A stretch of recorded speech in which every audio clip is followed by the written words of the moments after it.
Hello, welcome to my YouTube channel science with Rishu.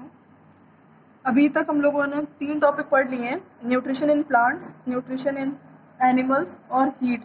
Nutrition in plant और nutrition in animal के जितने भी अभी तक क्वेश्चन आए हैं लास्ट 10 ईयर्स में, वो सारे क्वेश्चंस करा दिए गए हैं। एक बार आप देख लीजिएगा वो सारे क्वेश्चंस, तो ज़्यादा बेनिफिशियल रहेगा आपके लिए। आज हम लोग काफ़ी ज़्यादा इंपॉर्टेंट टॉपिक है वो कवर करेंगे, एसिड एंड बेसिस पे। इससे हर बार कुछ ना कुछ क्वेश्चन बनता ही है। तो सबसे पहले हम लोग बात करते हैं कि एसिड क्या होता है। एसिड का जो शब्द है वो हम लोग का ओरिजिनेट हुआ है एक्कर से, जिसका मतलब होता है सार।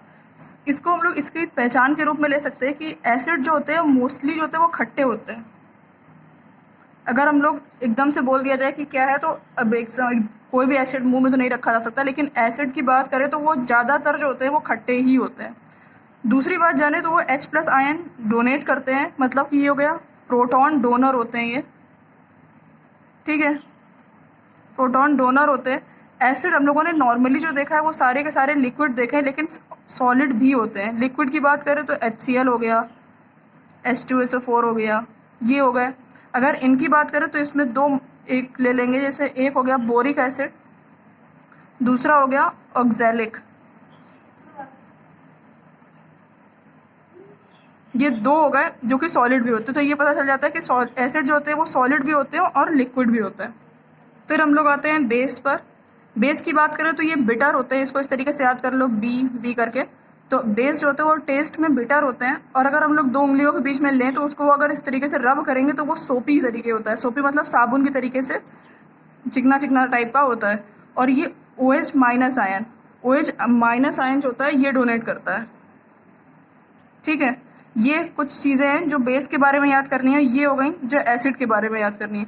अभी सबसे मोस्ट इम्पॉर्टेंट जो चीज़ आएगी कि अगर एसिड है ये लिटमस के साथ किस कलर का देता है, बेस के साथ किस कलर का देता है, सबसे ज़्यादा पूछा यही जाता है। तो इसको इस तरीके से जान सकते हैं कि एसिड जो होता है वो ब्लू लिटमस को रेड में कर देता है, ठीक, और बेस जो होता है वो रेड लिटमस को ब्लू में चेंज कर देता है। ये सबसे ज़्यादा पूछा जाने वाला, और मान लीजिए कि इस चैप्टर का सबसे ज़्यादा इम्पॉर्टेंट चीज़ सिर्फ इतनी सी है। अगर ये चीज़ समझ आ जाती है तो सारे क्वेश्चन इसके सॉल्व हो जाएंगे। लिटमस क्या होता है ये आगे चल के भी पता चलेगा, लेकिन ये चीज़ आगे और भी क्लियर होगी कि ये किस तरीके से हो रहा है, क्यों हो रहा है। लेकिन अभी एक जान सकते हैं इंट्रोडक्शन में कि ये एसिड जो होता है वो ब्लू को रेड में चेंज करता है, और बेस जो होता है वो रेड को ब्लू में चेंज कर देता है। अभी यहाँ पर कुछ एसिड बेसिस के नाम देख लेते हैं जो पूछे जाते हैं कि इसमें कौन सी एसिड होती है, उसमें कौन सी एसिड होती है। तो अगर हम लोग बात करते हैं एसिटिक एसिड की, विनेगर में होती है। विनेगर हमारा सिरका हो जाता है। सिरके में कौन सी एसिड प्रेजेंट होती है, तो एसिटिक एसिड प्रेजेंट होती है। एंट की स्टिंग जो चींटी काटती है उसमें हम लोगों को झंझनाहट होने लग जाती है, तो उसमें किस एसिड की वजह से होती है, तो फॉर्मिक एसिड प्रेजेंट होती है। जितने भी खट्टे जो एनिमल खट्टे फ्रूट्स होते हैं, जैसे लेमन हो गया, ऑरेंज हो गया, इनमें क्या होता है, तो इसमें सिट्रिक एसिड पाई जाती है। इन्हीं की वजह से ही ये खट्टे होते हैं। फिर आते हैं कर्ड या फिर दही पर। ये तो क्वेश्चन ऐसा लगता है सीटेट का फेवरेट क्वेश्चन है, हर बार ये पूछता है कि जो दही होता है उसमें कौन सी एसिड होती है, तो हमारी लैक्टिक एसिड प्रेजेंट होती है। फिर आते हैं पालक पर। पालक में कौन सी होती है, ऑक्सैलिक एसिड प्रेजेंट होती है। आंवला या फिर सिट्रस में, अभी ये बोला ही था कि सिट्रस फ्रूट्स में एस्कॉर्बिक एसिड होती है। एस्कॉर्बिक एसिड की बात करते हैं तो विटामिन सी को ही हम लोग, इसका नाम है एस्कॉर्बिक एसिड। तो विटामिन सी की वजह से ही हर चीज़ खट्टी भी होती है, तो इसका नाम हो गया एस्कॉर्बिक एसिड। और सिट्रिक एसिड दोनों ही प्रेजेंट होते हैं, दोनों में से कोई भी लगाया जा सकता है। फिर आते हैं टालमेंट पे। टालमेंट में हमारी इमली होती है। इमली हो गई, ग्रेप्स हो गए, और ये जो पके हुए आम होते हैं, अनराइप मैंगोज जो अमिया होती हैं जो भी बोलते हैं, तो उसमें टार्टरिक एसिड प्रेजेंट होती है। ये एसिड जो होती है ये कभी कभी पूछ लिया जाता है कि कौन सी एसिड किसमें प्रेजेंट होती है, ये डायरेक्ट क्वेश्चन आता है। तो ये वाली टेबल जो है ये पक्का याद कर लीजिए। फिर आते हैं कुछ इंपॉर्टेंट बेसिस पे। तो बेस कौन सा होता है, कैल्शियम हाइड्रोक्साइड की बात करें तो लाइम वाटर या चूने का पानी जो होता है इसमें हमारा कैल्शियम हाइड्रोक्साइड प्रेजेंट होता है। विंडो क्लीनर, ये इंपॉर्टेंट है, ये एक बार क्वेश्चन आया हुआ है कि विंडो क्लीनर में कौन सी बेस होता है, तो अमोनियम हाइड्रोक्साइड को हम लोग यूज़ करते हैं विंडो क्लीनर में। अगर सोप की बात करें तो इसमें सोडियम हाइड्रोक्साइड पोटेशियम हाइड्रोक्साइड, दो चीज़ें प्रेजेंट होती हैं, मतलब इन दोनों में से कोई भी प्रेजेंट हो सकता है, NaOH हो गया, KOH हो गया, इनमें से कोई भी सोप में प्रेजेंट होता है। Magnesium hydroxide, milk of magnesia, ये लास्ट चैप्टर में काफ़ी अच्छे से बताया था कि जब एसिडिटी बढ़ जाती है पेट में तो हम लोग एंटा एसिड के तरीके से यूज़ करते हैं। तो ये मैग्नीशियम हाइड्रोक्साइड होगी, ये आपके एंटा एसिड के तरीके से यूज़ होती है। बोलते हैं एंटा एसिड है लेकिन होता बेस है ये, क्योंकि एसिडिटी को मारने के लिए काम करता है, तो बेस को ही लेकर आएंगे। तो मैग्नीशियम हाइड्रोक्साइड हो गया। एक और का नाम बताया था, उसको बताइएगा कि कौन सा नाम बताया था कमेंट सेक्शन में, कि एक और एसिड बताई थी जो एंटा एसिड के तरीके से काम करती है। अगर नहीं याद है तो फिर पिछले वीडियो में बताया हुआ है, काफ़ी अच्छे से इसको एक्सप्लेन किया है, वो एक बार देख लीजिएगा। नेक्स्ट टॉपिक आते हैं, इंडिकेटर क्या होता है। कोई भी चीज़ एसिड है या फिर बेस है, इन दोनों में से क्या है, उसका नेचर एसिडिक है या फिर बेसिक है, ये पता करने के लिए हम लोग हमेशा इंडिकेटर का यूज़ करते हैं। अब क्योंकि हम लोग टेस्ट करके तो नहीं देख सकते ना, कुछ एसिड जो होती है वो हार्मफुल होती है, कि HCl हो गया, H2SO4, ये काफ़ी ज़्यादा, तो इनका मतलब देख रहे तो पावर ज़्यादा होती है, तो इनको इस तरीके से टेस्ट करके हम लोग पता नहीं कर सकते। तो हम लोग इंडिकेटर का यूज़ करते हैं कि कोई भी चीज़ वो एसिडिक नेचर की है या फिर बेसिक नेचर की है। तो इंडिकेटर का काम यही होता है, इस चीज़ को पता करना।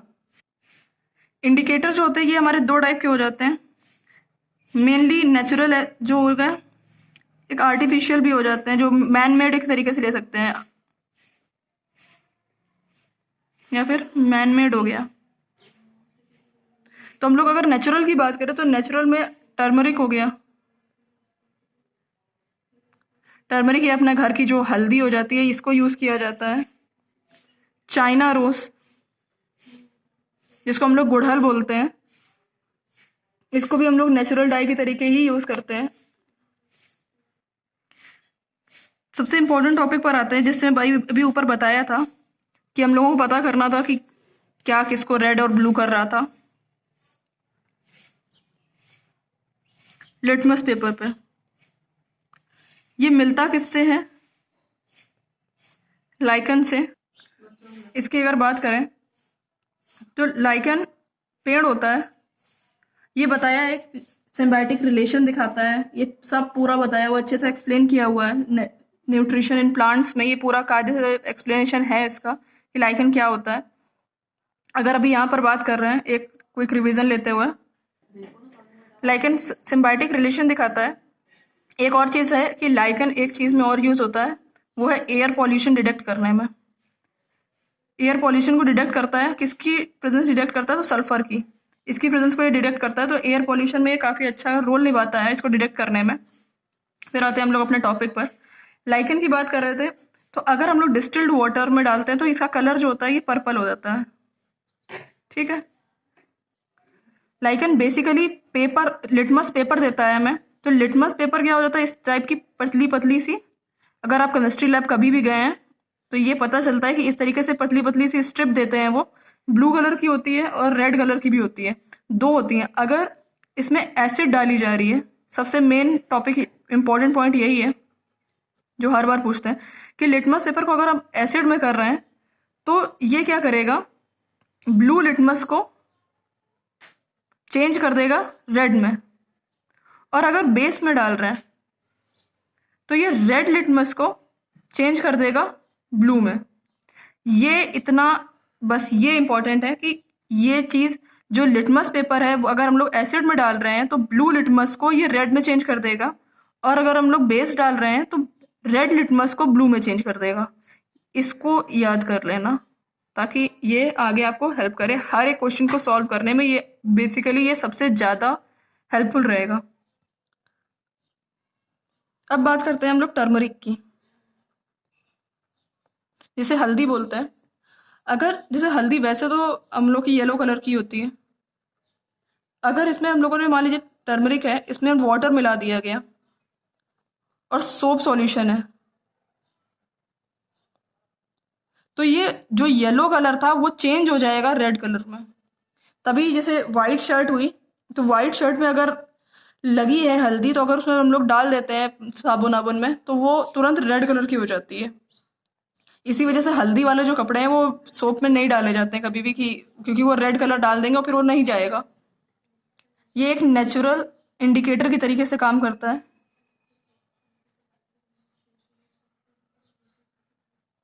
एक नेचुरल इंडिकेटर के तरीके से काम करेगा, क्योंकि सोप सॉल्यूशन हमारा बेसिक हो गया और जब हम लोगों ने इसमें डाला पानी के साथ तो ये रेड कलर दे रहा है। उसके बाद आते हैं हम लोग अपने तीसरे डाई पर या इंडिकेटर पर, जिसे हम लोग बोल रहे हैं चाइना रोज, या फिर इसको वो हिंदी में बोलते हैं गुड़हल। अगर इसकी जैसे ये क्या हो गया, गुड़हल हो गया, ठीक है। इसकी कुछ पत्तियां ली जाती हैं, इसकी कुछ पेटल्स ली गई और इसको हम लोगों ने वार्म वाटर में डाल दिया। तो थोड़ी देर के लिए रखने के बाद जो इसका सॉल्यूशन बन के आएगा वो उसको हम लोग यूज करते हैं एज ए इंडिकेटर, ठीक है। ये वाला जो सॉल्यूशन था इसकी अगर बात करें तो ये हमारा इंडिकेट करता है, ये बताता है कि क्या एसिड है क्या बेस है। किस आधार पे बताता है, ये चीज याद रखने वाली है कि अगर चाइना रोज को अगर हम लोगों ने मिलाया एसिड के साथ, कोई सॉल्यूशन है अगर हमें पता करना है तो वो एसिड है या नहीं है, तो येलो कलर देगा या फिर डार्क पिंक कलर, जिसको बोलते हैं मैजेंटा बोलते हैं हम लोग, ये कलर देता है। उसी जगह अगर हम लोगों ने बेस के साथ मिलाया तो वो हमारा ग्रीन कलर देता है। ये दो चीजें याद रखने वाली हैं, तो ये इंडिकेट कर देगा कि क्या चीज एसिड है और क्या चीज बेस है। ये क्वेश्चन एक बार सीटेट में पूछा गया था, हमें लगता है शायद लास्ट टाइम ही पूछा गया है कि चाइना रोज अगर इसके साथ एक दिया हुआ था, इस तरीके से ब्लैंक यहाँ पर कर दिया था और ये पिंक कलर दे रहा है, तो इस ब्लैंक में क्या चीज होगी। तो यहाँ पर ये आ जाएगा कि आपको अगर पता है कि ये एसिड के साथ पिंक कलर देता है तो यहाँ पर ये आसान हो जाएगा डालना कि एसिड होता है यहाँ पर। उसी जगह पे अगर उन्होंने ये क्वेश्चन में ये डाला हुआ था कि ये चाइना रोज है बेस लिया हुआ तो कलर कौन सा देगा, तो वो हमारा हो जाएगा ग्रीन कलर। ये सबसे इम्पोर्टेंट टॉपिक है, ये चीज तो याद ही रखिएगा ताकि इसमें आपका स्कोरिंग अच्छी हो सके। फिर हम लोग नेक्स्ट पे आते हैं सीटेट का फेवरेट फेनोप्थिलीन। इसकी बात करें अगर, फेनोप्थिलीन भी एक तरीके का इंडिकेटर ही होता है। जब हम लोग केमिस्ट्री में प्रैक्टिकल करते थे तो ये पूछा जाता है इसकी 2 ड्रॉप डाल के, तो हम लोग वो पिंक कलर का लेकर आते थे ना, तो यही है ये फेनोप्थिलीन। इसको अगर हम लोग बेस के साथ डालते हैं तो किस कलर का हो जाता है, पिंक। और अगर एसिड के साथ डालते हैं तो हमारा कोई भी कलर नहीं देता, ये कलरलेस ही रहता है। तो ये एक इम्पॉर्टेंट होता है, ये बहुत ज़्यादा पूछा भी जाता है और बहुत ज़्यादा यूज में भी आता है। फेनोप्थिलीन को अगर हम लोग बेस के साथ डाल रहे हैं तो कलर आएगा पिंक, अगर एसिड के साथ डाल रहे हैं तो कलरलेस रहता है, कोई भी कलर नहीं आता है। ये हो गया हमारा फेनोप्थिलीन। फिर हम लोग एक नए टॉपिक पर आते हैं जिसको